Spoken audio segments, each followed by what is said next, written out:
At the company dinner, when my team lead stood up, tapped his glass, and announced to everyone, "We voted. You're not part of this team anymore." I didn't shout. I didn't storm out. I didn't even set down my fork. I just sat there, feeling the room tilt. Not from shock, but from recognition. It was the moment I finally understood that for months I had been the only one at that table who still believed teamwork meant doing the work, not pledging allegiance. People laughed. Not real laughter. The nervous kind. The forced kind. The kind people make when they think silence keeps them safe. Someone clapped. Someone even whistled. And Derek, my team lead, grinned like he'd just delivered the punchline of the night instead of a public execution. I remember the way the overhead lights hit his glass. Warm, flattering, soft. The way he liked everything to look. Filtered, controlled, shaped. He always called our team a family, but only in the way people say it when what they really mean is, follow my rules or you're out. I didn't say a word. I didn't ask who voted. I didn't ask what the vote meant, because I already knew, whatever this was, it hadn't started that night. It had been building quietly, in the empty chairs at meetings I wasn't invited to, the Slack channels I was accidentally excluded from, the offhand remarks that I was too serious, not fun, not one of the guys. But before I go further, let me tell you who they thought I was. My name's Mark, back-end engineer, not junior, not senior, just one of those people who actually got things done. My weeks were spent fixing other people's deployment mistakes, rewriting rushed, broken code, explaining to clients why deadlines slipped, even when everyone knew exactly whose decisions caused it. I did all of it quietly, no drama, because I genuinely liked the work. The problem was I wouldn't play the game. I didn't stay late for the team bonding beers. I didn't laugh at Derek's snide jokes during stand-ups. And I didn't cover for him when he skipped meetings and blamed the team for poor preparation. The real fracture started 3 weeks before the dinner. Friday night, 9:47 p.m. A critical bug popped up in a module I hadn't even touched. Derek messaged me privately. "We need you to fix this tonight. Don't make me ask twice," I replied. "This needs proper escalation. It's not my code. File a ticket. I'll pick it up Monday with the team."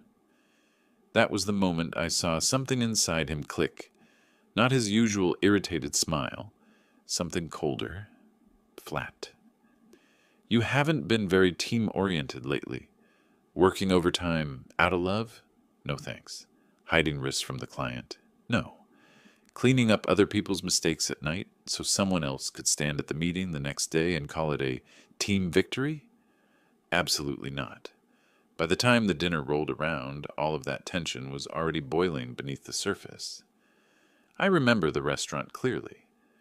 The ambient lights, tables covered in wine bottles and ice, plates of absurdly expensive food the company ordered to boost morale. My coworkers chatted and laughed, rolled their eyes at Derek's jokes, just enough for him to notice they were in on it. And I sat there, listening, watching, taking mental notes. How he kept glancing toward management to check if they were watching him closely enough.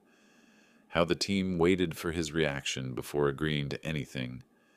How the words "trust me" sounded less like reassurance and more like a warning when he said them. Then he stood, raised his glass, tapped it with a spoon, almost theatrical. Tonight's about celebration and also some clarity. The room fell silent. He looked straight at me. "We voted. You're not part of this team anymore." Someone giggled. Someone stared into their plate. Someone turned away so they wouldn't have to look.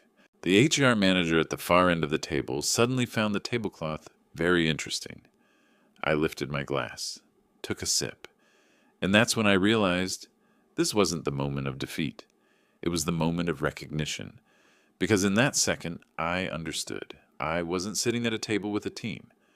I was sitting at a table with a system, and that system had decided to remove the person who refused, to carry its lies on his back. The funny part? They thought that was the ending. that I would just disappear, fade out, leave quietly with my head down. But that night had no idea. It wasn't the end. It was the beginning. After the dinner, people pretended nothing had happened, which somehow made it worse. On Monday morning, the office kitchen felt strangely bright, like someone had turned all the lights up a notch too high. People said, "Good morning," the same way they always did, but their eyes flickered. They kept their bodies angled away from me, subtle enough to deny it if I pointed it out. Derek didn't show up until 10:30 a.m., walking in with that manufactured calm he wore like cologne. He passed my desk, patted the top of my monitor as if he owned it, and said, "Rough weekend for some, huh?" Like he wasn't the reason the weekend was rough. Like the thing he did in front of our entire department was just casual entertainment. By noon, the incident at the dinner had spread through the office. Not the real story, of course, but Derek's reframed version of it. I overheard snippets near the printer. He was being dramatic. Apparently, Mark blew up at the table. No, I heard he just froze, like shut down. Funny how the people who'd been sitting right there were the first to pretend they hadn't heard the words, "You're not part of this team." I didn't correct anyone. I didn't defend myself. I watched. And the more I watched, the more something aligned in my head. Because the way people moved around me wasn't spontaneous. It was organized. It had been organized for weeks. I noticed the private Figma board I used to have access to had quietly vanished from my sidebar. A recurring sync meeting I always joined was suddenly renamed, and I wasn't on the invite list. The kicker? A junior dev came to my desk with a confused frown and said, "Hey, Derek told us to send the new API draft directly to him. Said you were too overloaded." Too overloaded. Right. Because nothing says you're overloaded like removing your responsibilities one by one. That afternoon, I did something I'd never done before. I walked into HR without an appointment. Not to file a complaint. That wasn't the point. I simply asked for clarification. I repeated Derek's exact words from the dinner. I listed the people who had been present. I calmly asked in what capacity a team lead was allowed to publicly announce personnel decisions. The HR rep's smile tightened so hard I thought it might crack. "Oh, Mark, that wasn't formal. I'm sure he meant it as a joke." I leaned forward. "Did anyone in HR authorize that joke?" She blinked, silence stretched, the kind that means something's gone wrong. Finally she said, "We'll look into it." It wasn't much, but it was enough to shift the air around the situation, because later that same day I noticed the first fracture appear in Derek's perfect image. During the afternoon stand-up, our project manager, Alice, asked for the updated sprint report, the one Derek always handled. Instead of handing it over, he started stumbling through his explanation, blaming system lag and export issues, and technical formatting inconsistencies. But I recognized the problem instantly. He couldn't produce the report because he'd been padding the numbers for months, taking credit for fixes he didn't do, marking half-finished tasks as completed, hiding the backlog under labels that didn't officially exist. I knew because I'd been the one quietly cleaning it all up. And now, with the eyes of management on him, the mess he'd built was starting to leak through the cracks. That should have satisfied me. It didn't. Late that night, while the office emptied out and the hum of the HVAC replaced the sound of conversations, I went through my documentation. Not a secret dossier. Just real work logs, timestamps, email threads with clients, version histories showing who actually pushed what and when. I'd never cared about credit before, but now credit was the only language the system understood. And as I organized proof after proof, something settled inside me. Not anger, not revenge, but clarity. For the first time, I could see the whole map, the gradual isolation, the quiet exclusion, the public announcement. None of it had been emotional.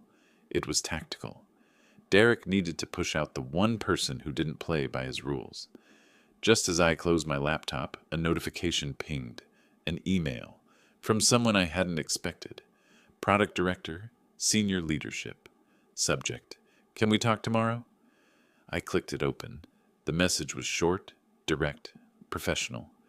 I was at the dinner on Friday. I'd like your perspective on what happened.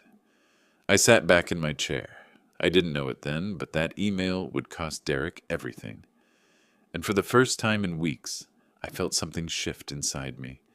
A quiet, steady certainty. I wasn't losing this battle. I had just stopped pretending there wasn't one. The next morning, when I stepped into the office, the atmosphere felt heavier, like the air itself knew someone had lied in it too often. People weren't avoiding me now. They were watching me, quietly, cautiously, the kind of curiosity that comes before a shift in hierarchy. At 9:05, I walked into the meeting room where the product director, Sarah Ong, was already seated. She wasn't a stranger to me. We'd collaborated occasionally on risk assessments, and she was one of the few higher-ups who read documentation instead of pretending to. But she had never requested a one-on-one before. She closed the glass door behind us and said, "I want to be very clear, Mark. This isn't disciplinary. I'm here to understand." No small talk, no pleasantries, just precision. She asked what happened at the dinner. I didn't dramatize anything, didn't embellish, didn't twist the story. I repeated Derek's words exactly as they'd been spoken. I named the people who heard them. I described the pattern that had led up to that moment. I laid out the pieces calmly, as if this were a technical report instead of my professional life. When I finished, she sat back, crossing her arms, and said quietly, "That's worse than I expected." Then she asked the question that had been hovering since the night of the dinner. "I've seen delays, inconsistent reporting, and odd behavior in Derek's team for months. Is there anything I should know about how he manages work distribution?" It wasn't an invitation to rant. It was a request for data. So I gave her data. Timeline discrepancies. Sprint reports that didn't match commit logs. Presentations where Derek took credit for tasks he didn't touch. Slack threads where teammates were guilted into staying late on his behalf. I showed her the exact moment in our repository history where a critical fix had been attributed to him, despite the commit clearly being mine. Time-stamped at 1:42 a.m. on a Tuesday, long after he'd left the office, bragging about calling it early. She scrolled through each file slowly, methodically. Halfway down the folder, she whispered almost to herself, "This lines up with a client complaint we had last quarter." Then she looked at me. "I need you to put this in writing." That sentence didn't sound like a threat. It sounded like the opening of a door that someone had been holding shut for too long. By the afternoon, an internal audit had been triggered. Quietly, discreetly, the way companies investigate people they once trusted. HR requested access to task boards. Operations requested raw deployment logs. Finance requested justification for certain overtime entries Derek had filed on behalf of the team. Derek didn't know the full scope yet, but he sensed something shifting. He stood behind my desk around 4 p.m. and leaned in too close. "You know," he said softly, "people who stir the pot usually end up boiling in it."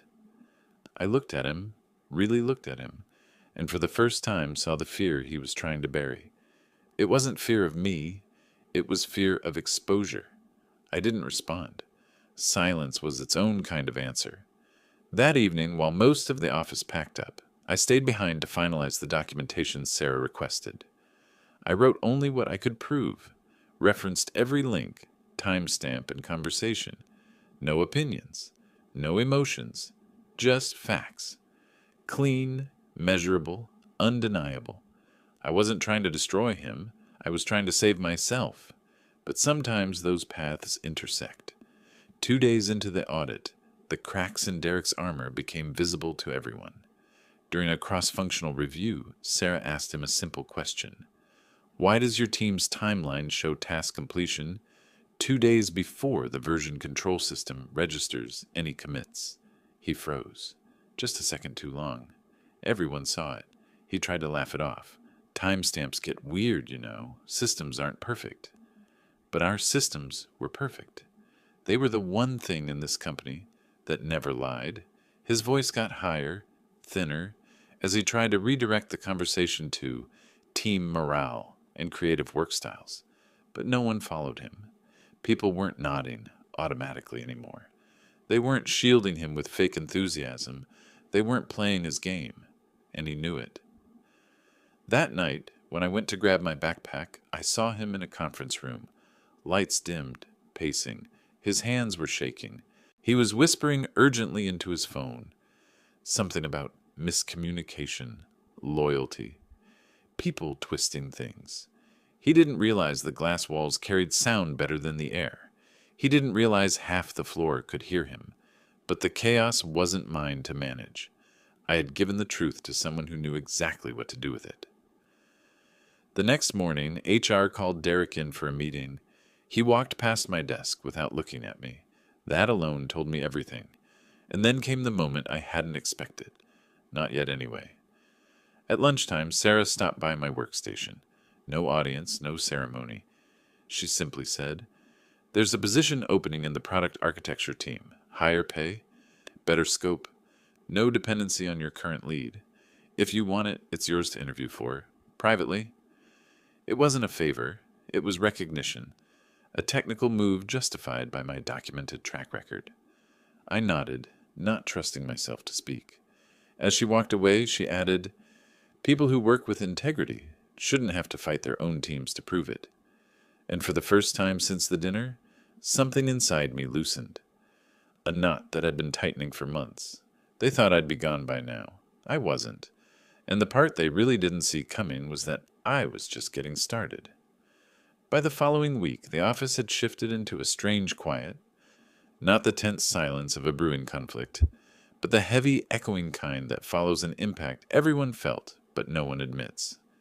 People spoke softer, meetings ran shorter, and Derek had stopped making eye contact with anyone, even the people who used to orbit him like satellites. On Wednesday morning, HR sent out a departmental restructuring memo, the kind of email that sounds harmless until you read it twice. I didn't need to. I already knew what it meant. At 10:17 a.m., Derek was called into a conference room with HR operations and Sarah. The door closed behind him with a solid final click. No one pretended not to notice. A few people shifted in their chairs. A junior dev quietly removed an AirPod to listen better. The office had never been this still. He didn't come out for 40 minutes.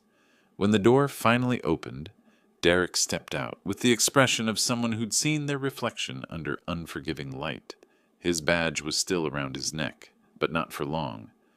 HR escorted him toward the elevators, not touching him, just walking a little too close, the way people do when they need to make sure someone doesn't wander somewhere they shouldn't. The elevator doors closed on him, and just like that, he was out of the story he tried to control. No shouting, no spectacle, just quiet consequences finally catching up. An hour later, my manager forwarded me an internal announcement. Derek was being transitioned into an individual contributor role on a low-risk internal project. In corporate terms, it meant one thing. This was the off-ramp. He would be gone within a quarter. Probably sooner, and surprisingly, I didn't feel triumphant. I just felt done.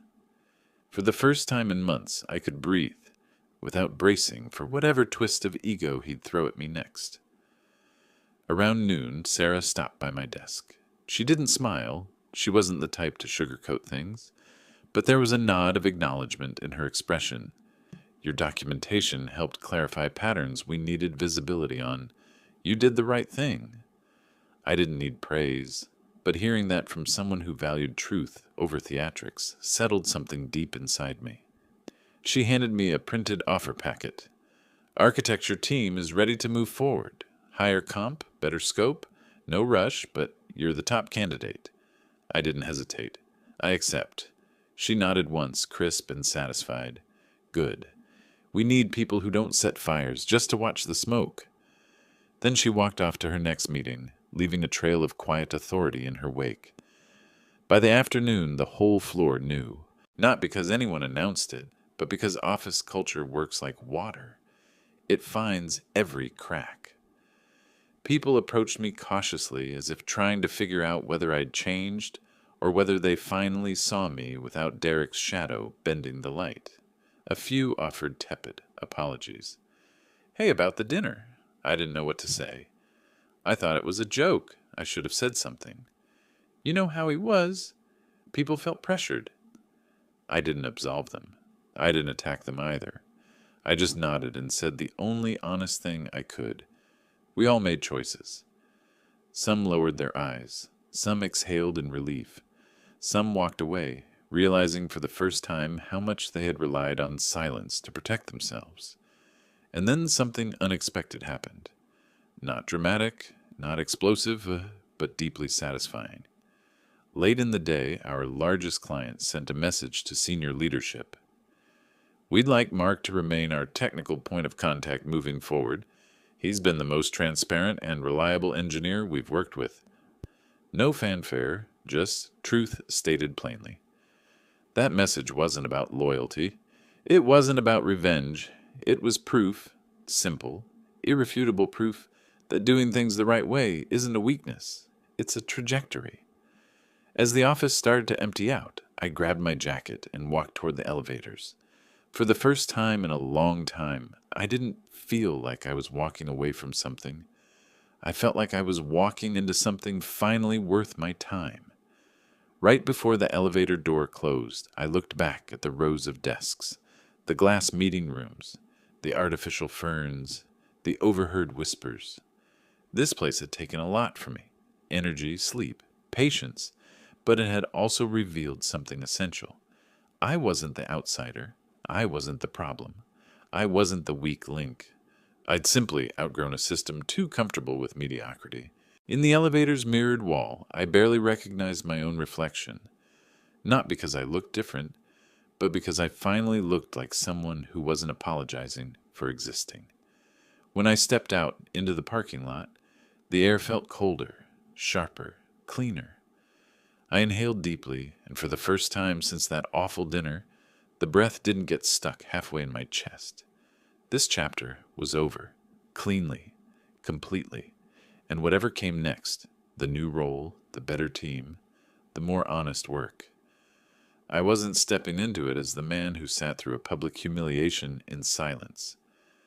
I was stepping into it as the man who understood something Derek never had. Respect isn't granted by a vote. Respect is proven, day by day, task by task, truth by truth, and no one could take that from me again.